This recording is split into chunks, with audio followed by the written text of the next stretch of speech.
عامر صاحب، بہت سے موضوعات ہیں جب ہم خواتین کی ترقی کی بات کرتے ہیں، خواتین کی پاکستان کی معیشت میں شمولیت کی بات کرتے ہیں، تو ایسا لگتا ہے ہر شخص ہی اس میں اپنا کردار ادا کرنا چاہتا ہے اور کر بھی رہا ہے. لیکن اعداد و شمار یہ بتاتے ہیں کہ اگر 117 ملین آبادی ہے پاکستان کی خواتین کی، تو اس میں سے 47 ملین خواتین کسی کام کاج، کسی شعبے میں، کسی کاروبار میں، کسی ملازمت سے وابستہ نہیں ہیں. پھر جو معاوضہ ادا کیا جاتا ہے اس میں بھی فرق سامنے ہے. ایسے اعداد و شمار جاری کیے گئے ہیں عالمی بینک کی طرف سے کہ کتنے مرد ہیں پاکستان میں جن کو موبائل فون کی دسترس حاصل ہے، کتنے مرد ہے جو بینک اکاؤنٹ کھلوا سکتے ہیں. اس میں بھی ہوش ربا انکشافات ہوتے ہیں کہ 55 ملین خواتین پاکستان کی آبادی میں ان کے پاس بینک اکاؤنٹ نہیں ہے. اور اگر 10 خواتین کو ہم دیکھیں تو ان میں سے 4 کے پاس صرف موبائل فون ہے، 6 کے پاس ابھی بھی موبائل فون نہیں ہے. ہم اس وقت کس سطح پر موجود ہیں خواتین کو شامل کرنے میں اپنی معاشی ترقی کے لیے؟ اور یہ تو ہم دیکھتے ہیں کہ یونیلیور نے اس میں بہت بڑا کردار ادا کیا، اور جینڈر بیلنس اور جینڈر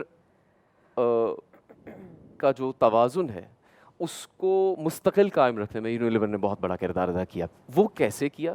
اور آپ کے پاس جو اعداد و شمار ہے وہ کیا کہتے ہیں کہ خواتین کا پاکستان کی معیشت میں اس وقت کردار کیا ہے؟ کیا ہم اس میں بہت پیچھے ہیں، اور اگر ہم آگے آئے ہیں تو اور کتنا سفر باقی ہے؟ بہت بہت شکریہ. میرے خیال پہ جو آپ نے بھی نمبر شیئر کیا ہے کہ پاکستان کا جو نمبر ہے 148 نمبر پہ ہے. جی. میرا اس سے تھوڑی سی ایگری نہیں کرتا. میں سے کیوں نہیں ایگری کرتا کہ میرے خیال میں پاکستان کے اندر جو خواتین کا لیبر فورس پارٹیسپیشن ہے وہ تو کہیں زیادہ ہے. اگر آپ اپنا دیہی علاقے اٹھا لیں پاکستان کے، تو اگر آپ خالی ایگریکلچر اٹھا لیں تو 67% جو لوگ کام کر رہے ہیں ایگریکلچر کے اندر وہ خواتین کام کر رہی ہیں. آپ کی اگر آپ اربن ایریاز اٹھا لیں تو ڈومیسٹک ہیلپ میجورٹی جتنی بھی ہے وہ خواتین کام کر رہی ہیں. اگر آپ اس کے علاوہ بھی اپنا ارد گرد دیکھیں تو آپ دیکھ رہے ہیں کہ خواتین پریکٹیکلی ہر فیلڈ میں آ رہی ہیں.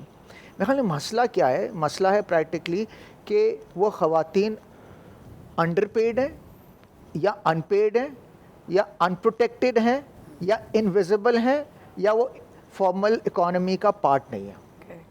میرے خیال میں ایشو لیبر فورس پارٹیسپیشن کا نہیں ہے. میرے خیال میں لیبر فورس پارٹیسپیشن خواتین کی کافی بہتر سے بہتر ہو رہی ہے. ایشو یہ ہے، اور ایشو یہ بھی نہیں ہے کہ وہ اکنامکلی ایکٹیو ہیں کہ نہیں ہیں، وہ اکنامکلی ایکٹیو بھی ہیں. ایشو یہ ہے کہ پریکٹیکلی وہ فائنینشلی انڈیپینڈنٹ نہیں ہے. ان کو ان چیز کا معاوضہ بھی نہیں مل رہا، ان کو بیسکلی اس چیز کی ریکگنیشن بھی نہیں مل رہی، اور ان کو اس چیز کی شناخت بھی نہیں مل رہی کہ وہ جو کام کر رہی ہیں وہ پریکٹیکلی ملک کی معیشت کے اندر اس کا کوئی کنٹریبیوشن ہے. تو میرے خیال میں ہمیں اس چیز کو تو پہلے جو گلوبل جو رپورٹ یو این پٹ اپ کرتی ہے، ہمیں اس چیز کو لے کر آنا چاہیے کہ ایک بہت بڑا informal part of the economy ہے جو کہ ریفلیکٹ نہیں ہو رہا ہے. اس وقت اگر آپ ہمیں 4 صوبوں میں توڑ لیں تو سب سے زیادہ جس صوبے کے اندر خواتین سب سے آگے ہیں وہ پنجاب ہے. 31% تقریباً وہاں پہ خواتین کام کر رہی ہیں. جی.